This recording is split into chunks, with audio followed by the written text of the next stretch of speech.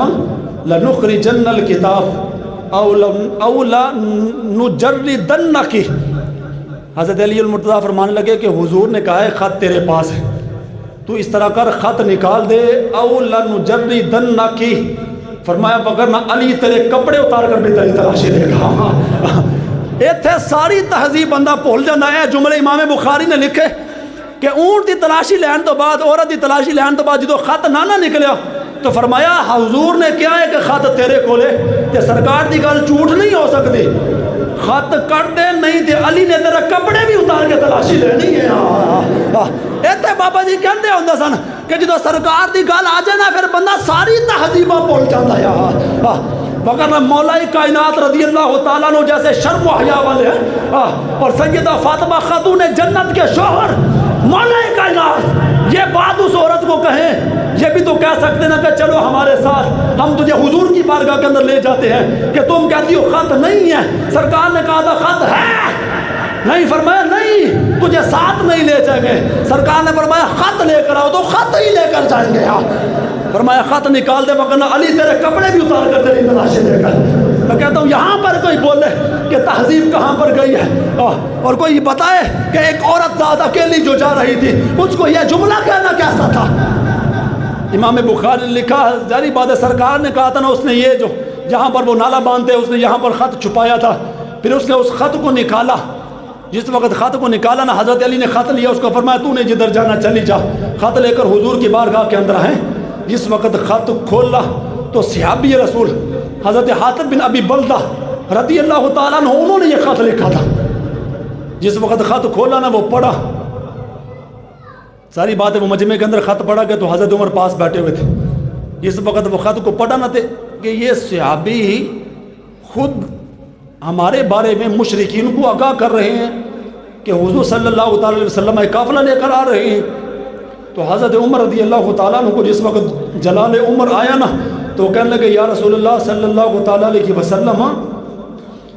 فقال عمر انہو قد خان اللہ و رسولہ، کہ حاتب بن ابی بلتہ نے اللہ اس کے رسول کے ساتھ خیانت کی ہے کہ ہمارا راز فاش کیا کہ لشکر کے پہنچنے سے پہلے مشرکین کو خبر دی ہے کہ سرکار لشکر لے کر آ رہے ہیں۔ فرمانا کہ حضور اجازت دے میں ان کی گردن اتارنا چاہتا ہوں۔ ظاہر سی بات ہے حضرت عمر تو نہیں ہے تو حضور صلی اللہ علیہ وسلم نے فرمایا حضرت عمر کو کہ ٹھہرو۔ حاتب بن ابی بلتہ کو سرکار نے بلایا، فرمایا ما سناتا، قال حاتب، فرمایا حاتب یہ خط تو نے مشرکین کو کیوں لکھا کہ ہم ایک لشکر لے کر آ رہے ہیں؟ انہوں نے کہا حضور میں نے صرف خط اس وجہ سے لکھا کہ وہاں پر مکہ کے اندر میرے گھر والے ہیں، وہاں پر میرا مال ہے، میں چاہتا تھا کہ ان پر احسان کروں، اس کی وجہ سے میرے گھر والے اور میرا مال ان سے محفوظ ہو جائے، اس کے علاوہ میری کوئی نیت نہیں تھی، میں اللہ اس کے رسول پر ایمان رکھتا ہوں، بس قسم اٹھا کر کہتا ہوں یہ بات۔ سرکار نے آگے امام بخاری نے لکھا جس وقت صحابی رسول نے یہ عذر پیش کیا نا تو سرکار نے فرمایا صدقتا، کہا تو تم نے سچ ہے کہ تمہاری نیت بالکل یہی تھی کہ تم احسان مشرکین پر کرنا چاہتے ہو، بدلے کے اندر اپنا مال خاندان کو محفوظ کرنا چاہتے ہو۔ حضرت عمر پھر بول پڑے، کہنے کہ حضور ان کی نیت اگرچہ یہ تھی لیکن خان اللہ و رسولہ، انہوں نے اللہ اس کے رسول سے خیانت کی ہے، آپ مجھے حکم دے میں ان کی گردن اٹھانا چاہتا ہوں۔ آگے امام بخاری علیہ الرحمہ نے جو الفاظ لکھے نا کہ صرف جنگ بدر والوں کے لیے ہمارے آقا مولا صلی اللہ تعالیٰ علیہ وسلم کتنی بڑی بشارت فرمایا، لعل اللہ اطلع، سرکار نے فرمایا اللہ رب العزت نے مجھے اس بات پر مطلع کیا ہے کہ اعملوا ما شئتم فقد وجبت لکم الجنہ، کہ جو صحابہ جنگ بدر کے اندر شریک ہوئے اور وہاں سے بچ کر آ گئے، اللہ نے ان کو فتح عطا فرمائی ہے۔ فرمایا رب کہتا ہے اعملوا ما شئتم فقد وجبت لکم الجنہ، اس کے بعد یہ صحابہ جو مرضی کرتے رہیں اللہ نے ان پر جنت کو واجب قرار دے دیا۔ دیکھو جرم کتنا بڑا تھا حضرت حاتب بن ابی بلدہ کا، کہ سرکار کا لشکر وہاں سے جانے سے پہلے انہوں نے مخبری کی تھی اور حضرت عمر ان کی گردن اٹھانا چاہتے تھے۔ سرکار نے عمر کو کہا، عمر کیا یہ حاتب بن ابی بلدہ جنگ بدر کے اندر تمہارے ساتھ بدر کے میدان پر جنگ کر رہے تھے کہ نہیں کر رہے تھے؟ انہوں نے کہا حضور ہاں ہمارے ساتھ جنگ کر رہے تھے۔ فرمایا اللہ نے ان کے اتنے بڑے جرم کو بھی معاف فرمایا، کیوں کہ بدر کے میدان پر اللہ نے ان سے جنت کا وعدہ فرمایا ہے۔ جنگ بدر کے صحابہ کی یہ شان ہے، اے معلوم ما شئتم، بعد کے اندر جو مرضی وہ کرتے رہے۔ یہاں پر محدثین نے کلام کرتے ہوئے لکھا، اس کا مطلب یہ ہے کہ بعد کے اندر ان صحابہ کو خالق کائنات نے کیا معصوم بنا دیا تھا جن سے گناہ ہو ہی نہیں سکتا تھا، کہ رب نے فرمایا جو مرضی کرو تمہارے لیے جنت واجب ہو گئی ہے۔ غلام رسول سعیدی علیہ الرحمہ نے لکھا محدثین کے اقوال کو نقل کرتے ہوئے، فرمایا نہ یہ بات نہیں تھی کہ ایسا ہے، فرمایا صرف جنگ بدر کے اندر شریک ہونے کی وجہ سے اللہ کو ان کی یہ ادا اتنی پسند آئی کہ بے سر و سامان جو اللہ کی رضا کی خاطر جہاد کے لیے نکل پڑے تھے، اللہ نے ان کی بعد والی زندگی کو ایسے رکھا کہ ان سے کوئی گناہ ایسا ہو ہی نہیں سکتا کہ جو ان کے جنت کے اندر جانے کے خلاف ہوتا۔ اگرچہ وہ جرم حضرت مسلمانوں یہ جنگ بدر کے اندر جو شریک ہونے والے جو صحابہ تھے نا، یہ ان کی شان اور فضیلت تھی۔ آج کا مسلمان یہ سمجھتا ہوگا کہ شاید یہ تو شان جنگ بدر والوں کے صحابہ کے لیے تھی، ایسا نہیں ہے مسلمانوں۔ جو آج بھی راہ خدا کے اندر جہاد کے لیے نکلے گا اللہ ان کو بھی یہی شان عطا فرمائے گا۔ امام بخاری علیہ الرحمہ نے لکھا کہ اسی جنگ بدر کے اندر جنگ کرتے وقت حضور صلی اللہ تعالیٰ علیہ وسلم کے ایک صحابی تھے حضرت حارثہ بن سراقہ الانصاری رضی اللہ تعالیٰ، بالکل آپ کی عمر مبارک بھی تھوڑی تھی۔ امام بخاری نے لکھا کہ حضرت حارثہ بن سراقہ الانصاری جنگ بدر کے اندر ان کو پیاس محسوس ہوئی، وہ پانی کی تلاش کے اندر نکلے، ایک جگہ پر پانی جمع ہوا تھا، وہ وہاں پر پانی پینے کے لیے جس وقت وہاں پر رکے نا، تو جو کافروں کا سردار تھا نا حباب بن عرفہ، اس نے تیر چلایا اور حضرت حارثہ بن سراقہ الانصاری آپ کو وہ تیر لگا، آپ اسی جگہ پر شہید ہو گئے۔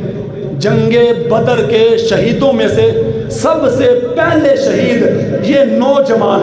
حضرت سراقہ ہیں رضی اللہ تعالیٰ عنہ تھے۔ جس وقت یہ شہید ہو گئے نا، جنگ ختم ہو گئی، اللہ نے مسلمانوں کو فتح عطا فرمائی ہے۔ جو کافروں کے مرے مر گئے، باقیوں کو پکڑا، قید کیا اور رسیوں کے ساتھ باندھا۔ جو ابو جہل کہتا تھا رسیاں کٹھی کرو ہم ان کو باندھیں گے، اسی رسیوں کے ساتھ ان کو باندھا۔ جس وقت اپنے شہداء کی لاشوں کو جمع کیا جانے لگا نا، تو جس وقت حضرت حارثہ رضی اللہ تعالیٰ عنہ آپ کے جسم مبارک کو لائے گئے نا، امام بخاری نے لکھا ادھر سے جو شہداء آئے تو ان کے گھر والے بھی پیچھے سے آئے آخری دیدار کرنے کے لیے شہداء کا۔ پہلی اسلام کی جنگ تھی اور پہلے اسلام کے شہداء تھے جو اللہ کی راہ کے اندر جہاد کرتے ہوئے شہید ہوئے تھے۔ آپ کی والدہ نے آ کر کہا یا رسول اللہ قد عرفت منزلۃ حارثہ منزی، آپ جانتے ہیں کہ میں ماں ہوں، میرا جوان بچہ تھا، قد منزلۃ منی، میں ان سے محبت کتنی کرتی تھی، آپ میری اور میرے بیٹے کی محبت کو بخوبی جانتے ہیں، لیکن میرا بیٹا شہید ہو چکا ہے۔ فرمایا فَإِن يَكُ فِي الْجَنَّةِ أَصْبِرُ وَأَحْتَسِبُ، اگر جو اللہ نے اس شہادت کے بدلے میرے بیٹے کو جنت عطا فرمائی ہے تو میں اصبرو، میں صبر کرتی ہوں، احتسبو، اور اللہ سے میں ثواب کی امید رکھتی ہوں۔ وَإِن تَقُ الْأُخْرَى نَرَى مَا أَصْنَعُ، اگر ایسا نہیں ہے تو پھر سرکار دیکھیں میں اپنے ساتھ کیا حشر کرتی ہوں۔ امام بخاری نے اپنی صحیح بخاری کے اندر اس روایت کو 3 جگہ پر لکھا، 3 سندوں کے ساتھ، اور ایک جگہ پر آپ نے لکھا اجتہدت بہ البکاء، آپ کی والدہ کہنے لگی کہ دیکھنا پھر میں کس طرح زار و قطار روتی ہوں، کس طرح میں رونے کے اندر اپنی آواز کو بلند کرتی ہوں۔ جس وقت آپ نے یہ باتیں کہی نا، ہمارے آقا مولا فرمایا وہی حقی او حبلتی، فرمایا آپ پر افسوس ہو کہ آپ حضرت حارثہ بن سراقہ کے بارے میں جنت کے سوال کر رہی ہیں۔ ہمارے آقا مولا صلی اللہ تعالیٰ علیہ وسلم نے فرمایا ہیا انہا جنان کثیر،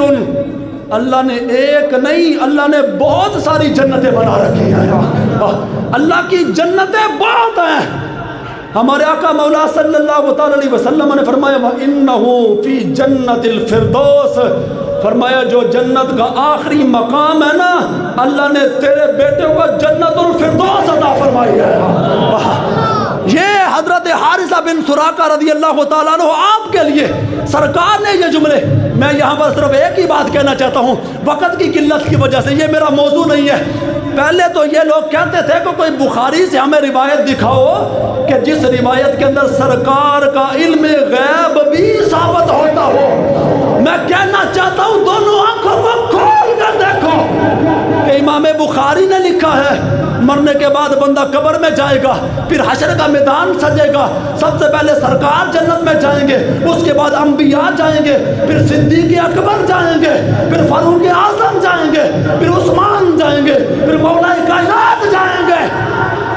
اور پھر بدر والے جنت کے اندر جائیں گے۔ اس کے بعد پتہ چلے گا کہ جنتی کون ہے۔ لیکن اللہ نے اپنے نبی کو اتنا علم غیب عطا فرمایا ہے، جنگ بدر کے اندر حضرت حارثہ بن سراقہ ابھی آپ کا جسم باہر پڑا ہے، ابھی غسل کفن، ابھی نماز جنازہ بھی نہیں ہوا ہے، سرکار نے فرمایا تیرے بیٹے کو تو اللہ نے جنت الفردوس عطا فرمائی ہے۔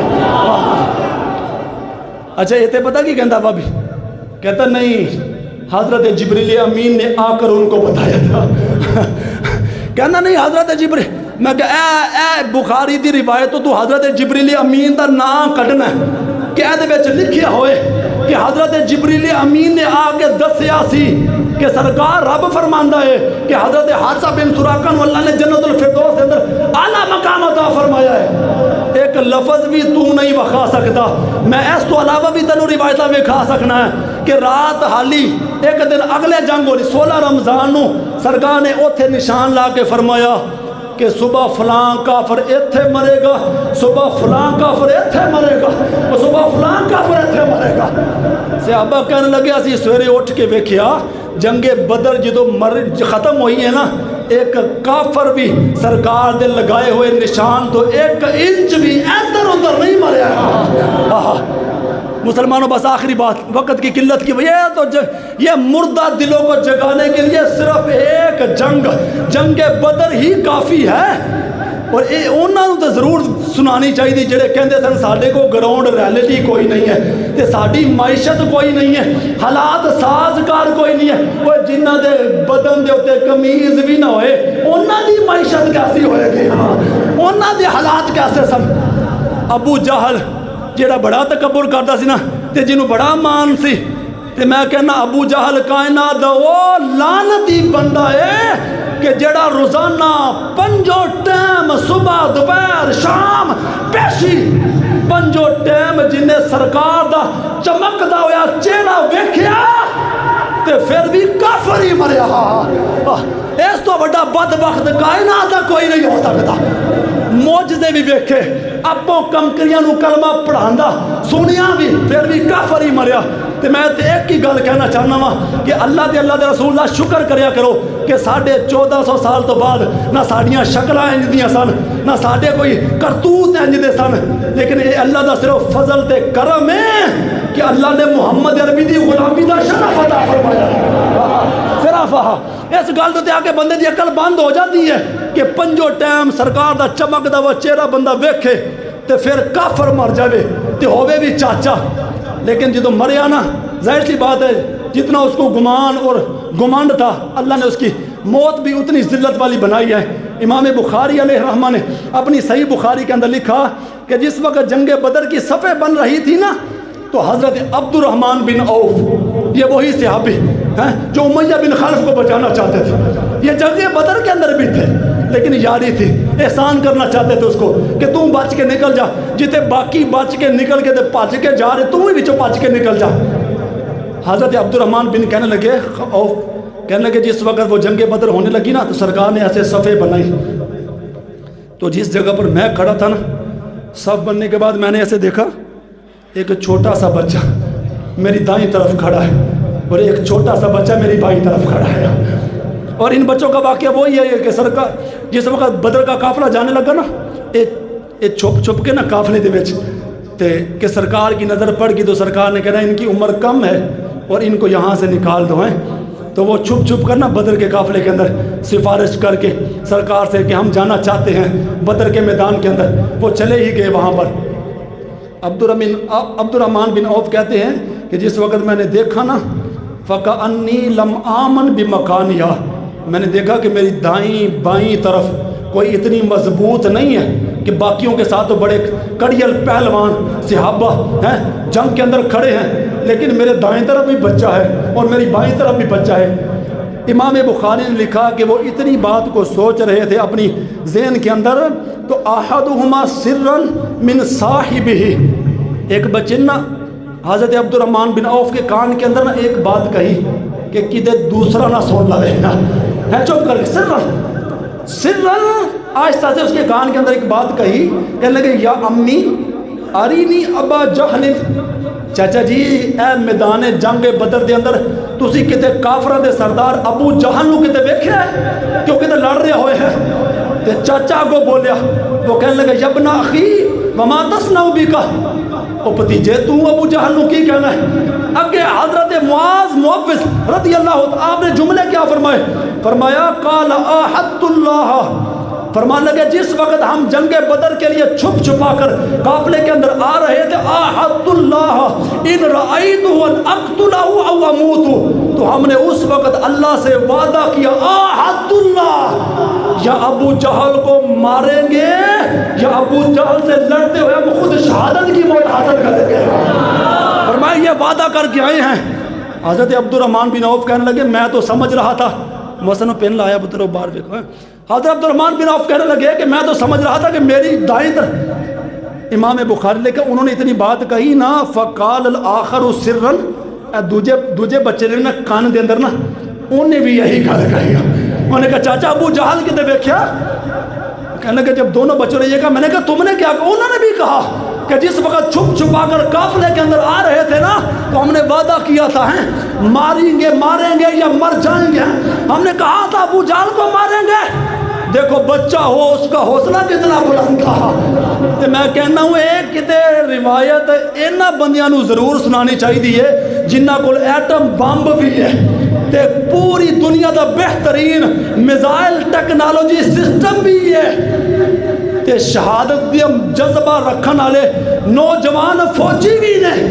تے اگوں ایک کہندے نے نہیں ساڈے کو گراؤنڈ ریالٹی کوئی نہیں ہے، ساڈی معیشت نہیں ہے کہ اسی کسی نال جنگ لڑ سکیے۔ میں کہا فٹا منہ ڈوب گیا مر جا، اے گل کہن تو پہلے انہوں نے جدو یہ جملے کہے نا تو حضرت عبد الرحمن بن عوف رضی اللہ تعالیٰ عنہ کہنے لگے فَأَشَرْتُ لَهُمَا إِلَيْهِ، تو میں نے کہا وہ بھیڑ کے اندر ہے، بڑا ڈرپوک سی ہیں، باقی سارے آگے آگے لڑ دے سارے ابو جہل پیچھے پیچھے پھر رہے آتے ہیں کہ میں مرنا جمع۔ فرمان لگے فَأَشَارَ إِلَيْهِمَا، میں نے ایسے اشارہ کیا۔ امام بخاری نے لکھا فَشَدَّ عَلَيْهِ مثل الشکرین، وہ دونوں بچے ایسے اس پر جھپٹے جیسے کوئی باز مثل شکرین اپنے شکار پر جھپٹتا ہے۔ فرمایا میں دیکھ رہا تھا، ایک نے تلوار ماری اس کی ٹانگ کاٹ کے رکھ دی، دوسرے نے تلوار ماری ابو جہل کی گردن اڑا کے رکھ دی۔ جس وقت میں نے یہ منظر دیکھا نا، پہلے تو میں یہ کہہ رہا تھا میری دائیں بھائی کمزور ہے، میں نے دیکھا ان بچوں نے تو کافروں کے سردار کو لتاڑ کے رکھ دیا ہے۔ یہاں پر محدثین نے تشریح کرتے ہوئے کہا، حدیث کے اندر حضرت معاذ اور حضرت معوذ رضی اللہ تعالیٰ عنہ کے لیے باز کا لفظ سرکار نے کیوں استعمال کیا، شکر کیوں کہا؟ فرمایا سرکار نے ان کو باز کا لفظ اس وجہ سے استعمال کیا کہ باز کے پنجے کے اندر جس وقت شکار آ جائے نا، پھر باز چھوڑتا نہیں ہے۔ جس وقت بچے ابو جہل پر پہنچے نا، فرمایا جس وقت شکار پر پہنچ گئے نا، تو بابا جی کہتے ہوتے تھے کہ قبضے میں آ جائے یہ تلوار تو ہے مومن یا خالد جانباز یا حیدر کرار۔ تلوار بندے مومن نے قبضے چاہے نا تو پھر بندہ ہوتا ہے یا حیدر کر یا خالد جانباز یا حیدر کرار۔ باسی قصہ مختصر، وقت ختم۔ آخری بات جس کو قرآن نے کہا، جو آیت کریمہ ہم نے خطبے کے اندر پڑھی ہے، جس وقت وہ جنگ ہونے لگی نا، ظاہر سی بات ہے ان کی تعداد تو بہت تھی لیکن صحابہ کا حوصلہ بھی بڑا تھا، وہ بالکل پریشان نہیں ہوئے۔ انہوں نے کہا سرکار ہم آپ کے لیے ایک سائبان بناتے ہیں، آپ اس سائبان کے اندر آ جائیں، ہم جانے اور ابو جہل کا 1000 کا لشکر جانے، اگرچہ بے سر و سامان ہے۔ ایک خیمہ لگا کر سرکار کو اس کے اندر بٹھا دیا گیا۔ مشورہ طے کرنے کے بعد انہوں نے کہا کوئی بندہ ایسا بھی ہو جو حضور کی پہرے داری کرے کہ کوئی تیر، کوئی تلوار، کوئی کافر حضور تک نہ پہنچ سکے۔ سب صحابہ مشورہ کر رہے تھے، ذمہ داری بڑی ہے، ذرا سی بھی کمی کوتاہی ہو گئی باقی صحابہ نے چھوڑنا نہیں ہے۔ اس وقت ابو بکر صدیق کھڑے ہوئے، فرمایا ساری زندگی میں نے پہرے داری کی ہے، آج بھی میں ہی پہرے داری کروں گا۔ امام جلال الدین سیوطی نے لکھا کہ حضرت ابو بکر صدیق سرکار خیمے کے اندر تھے، آپ تلوار لے کر خیمے کے باہر تھے۔ امام جلال الدین سیوطی نے لکھا کہ جس وقت آسمان سے فرشتے آ رہے تھے نا، تو فرشتے آپس کے اندر ایک دوسرے کو کہہ رہے تھے، وہ کہہ رہے تھے دیکھو یار نبی کی آج بھی پہرے داری نبی کے یار غار صدیق اکبر ہی کر رہے ہیں۔ یہ سیدنا صدیق اکبر رضی اللہ تعالیٰ عنہ کے احسانات ہے۔ سنن نسائی کے اندر امام نسائی نے لکھا حضرت علی فرماتے تھے کہ ہم جنگ بدر لڑ رہے تھے لیکن چونکہ ہم بھوکے پیاسے بھی تھے، بے سر و سامان بھی تھے، فرمایا جنگ لڑتے لڑتے جس وقت ہمارے بدن کے اندر تھوڑی سی کمزوری آتی نا، مولا کائنات فرماتے ہیں میں میدان کے جنگ کے میدان سے واپس آتا، اپنے آقا مولا کے چہرہ مبارک کو دیکھنے کے لیے، حضور کا چہرہ دیکھتا میرے بدن کے اندر قوت آ جاتی۔ امام نسائی نے لکھا اور سنن الکبریٰ کے اندر امام بہقی نے لکھا کہ مولا کائنات فرماتے ہیں میں جتنی مرتبہ بھی سرکار کو دیکھنے کے لیے آیا نا، سرکار نے اپنی پیشانی سجدے کے اندر رکھی اور سرکار ایک ہی تسبیح پڑھ رہے تھے، یا حیو یا قیوم، یا حیو یا قیوم، یا حیو یا قیوم ہے۔ اور مفسرین نے آیت الکرسی کی تفسیر کرتے ہوئے اس واقعے کو وہاں پر بھی لکھا، در منصور نے بھی لکھا، فرمایا مولا کائنات کہتے ہیں میں جتنی مرتبہ گیا، میں جتنی مرتبہ واپس آیا، سرکار یہی کہہ رہے تھے یا حیو یا قیوم، یا حیو یا قیوم۔ فرمایا اس تسبیح کی برکت سے اللہ نے بدر کے اندر ہمیں فتح عطا فرمائی تھی۔ یہ تسبیح لکھی، میں کہ تو گراؤنڈ ریالٹی نو چھڈ تے تو اے تسبیح پڑھا، دیکھ تجھے اللہ کتنی فتح عطا فرماتا ہے۔ آگے مسلمانوں البدایہ و النہایہ کے اندر اور رب کے قرآن کی نص قطعی کہ شاید جس کا کوئی انکار نہیں کر سکتا، وَلَقَدْ نَصَرَكُمُ اللَّهُ بِبَدْرٍ وَأَنْتُمْ أَذِلَّةٌ فَاتَّقُوا اللَّهَ لَعَلَّكُمْ تَشْكُرُونَ إِذْ تَقُولُ لِلْمُؤْمِنِينَ أَلَنْ يَكْفِيَكُمْ أَن يُمِدَّكُمْ رَبُّكُمْ بِثَلَاثَةِ آلَافٍ مِّنَ الْمَلَائِكَةِ مُنزَلِينَ بَلْ إِن تَصْبِرُوا وَتَتَّقُوا وَيَأْتُوكُم مِّن فَوْرِهِمْ هَذَا يُمْدِدْكُمْ رَبُّكُمْ بِخَمْسَةِ آلَافٍ مِّنَ الْمَلَائِكَةِ مُصَوِّمِينَ۔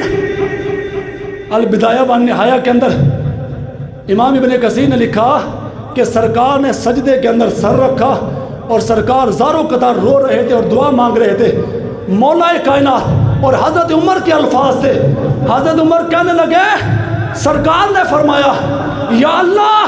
اگر آج بدر کے میدان کے اندر مسلمانوں کو شکست ہوئی، مسلمان شہید ہو گئے، تو قیامت تک تیرا نام لینے والا بھی باقی کوئی نہیں رہے گا۔ یہ میری کل کمائی تھی، میں نے طائف کے بازاروں کے اندر پتھر کھائے، جسموں کے ٹکڑے کروائے صحابہ کے مکے کے اندر، جو میری کل کمائی تھی نا، میں بدر کے میدان کے اندر تیرے سامنے لے کر آ گیا ہوں۔ آج تو نے ہماری مدد فرمانی ہے۔ امام ابن کثیر نے لکھا، جس پر رب کا قرآن شاہد ہے، سرکار نے چہرہ مبارک سجدے سے اٹھایا اور ابو بکر صدیق کو کہا، جاؤ میرے صحابہ کو جا کر یہ بشارت سنا دو کہ اللہ نے تمہاری مدد کے لیے آسمان سے فرشتوں کو نازل فرما دیا۔ یہاں پر غلام باسی، یہاں پر غلام رسول سعیدی علیہ الرحمٰن نے لکھا کہ حضرت علی المرتضی رضی اللہ تعالیٰ عنہ وہ فرماتے تھے، جس وقت فرشتے آئے نا، یہ نہیں کہ فرشتے ہمیں نظر ہی نہیں آئے، فرمایا سفید اونی لباس فرشتوں نے پہنا ہوا تھا، اور جن گھوڑوں پر سوار ہو کر فرشتے آئے تھے نا، ان کی پیشانیاں بھی سفید تھی۔ اور دوسرے صحابی بولے، وہ کہنے لگے نہیں، جس وقت فرشتے آئے تھے نا تو انہوں نے بڑی بڑی پگڑیاں اپنے سروں پر باندھی ہوئی تھی۔ لیکن حضرت ابن عباس نے رسول اللہ کا قول جو نقل فرمایا، فرمایا بدر کے میدان کے اندر جس وقت فرشتے آئے، انہوں نے کالیاں پگڑیاں، کالے امامے سر پر باندھے تھے۔ فرمایا جس دن احد کے اندر فرشتے آئے تھے، اس دن فرشتوں نے سرخ امامے باندھے ہوئے تھے۔ میں یہاں پر ایک ہی بات کہنا چاہتا ہوں کہ وہ فرشتے جس وقت آئے تو گھوڑوں پر سوار ہو کر صحابہ کے ساتھ مل کر انہوں نے بدر کے میدان کے اندر جنگ کی۔ یہاں پر اعتراض کرنے والوں نے اعتراض کیا کہ حضرت جبریل امین ایک پر زمین پر ڈالے، ساری بستی الٹ کر رکھ دے، وہاں پر جبرائیل بھی ہے، میکائیل بھی ہے، اسرافیل بھی ہے، اسرائیل بھی ہے۔ قرآن کہتا ہے 3000 فرشتے آئے، پھر 5000 فرشتے آئے۔ انہوں نے کہا فرشتہ تو ایک ہی کافی تھا، اللہ نے اتنے فرشتے کیوں بھیجے ہیں؟ غلام رسول سعیدی نے جملہ لکھا، قلم توڑ کر رکھ دیا، فرمایا فرشتے گھوڑوں پر سوار ہو کر اس وجہ سے آئے، اور جنگ اس وجہ سے کی ہے کہ لڑ فرشتے رہے تھے، قیامت تک بہادری کے قصے لوگ صحابہ کے سناتے رہے گا کہ صحابہ کی بات ہوتی رہی، وہ لڑتے تھے لیکن لڑ فرشتے رہے تھے۔ میں یہاں پر ایک ہی بات کہنا چاہتا ہوں کہ مولا کائنات نے بھی فرشتوں کو دیکھا، قابل نے بھی فرشتوں کو دیکھا، صرف حضور نے نہیں دیکھا، صحابہ بھی فرشتوں کو دیکھ رہے تھے۔ اور جنگ بدر کے اندر بھی صحابہ نے فرشتوں کو دیکھا، اور احد کے اندر بھی صحابہ نے فرشتوں کو دیکھا۔ میں یہ جملے بڑے نہ ہوں تو میں کہوں گا 1965 کی جنگ کے اندر عالم نے بھی اپنی آنکھوں سے فرشتوں کو دیکھا۔ اور یہ جملے بڑے نہ ہو تو میں یہ کہنا چاہتا ہوں کہ 2017 کے اندر افغانستان کے طالبان نے بھی فرشتوں کو دیکھا، تبھی تو امریکہ معافی مانگ کر ہاتھ جوڑ کر وہاں سے بھاگا تھا۔ یہ جملے بڑے نہ ہوں تو میں یہ کہنا چاہتا ہوں 2018 ختم نبوت فیض آباد کا دھرنا، کہ جس وقت پولیس والوں نے کہا کہ بابا جی کے کنٹینر کے بالکل قریب پہنچ چکے تھے، بابا جی کو گرفتار کرنا چاہتے تھے، کوئی قوت ایسی تھی جو ہمیں پیچھے کو دھکیلتی تھی۔ جنگ بدر کے اندر بھی فرشتے نظر آئے، عالم نے بھی دیکھا ہے۔ اور 2018 کے دھرنے کے اندر فیض آباد کے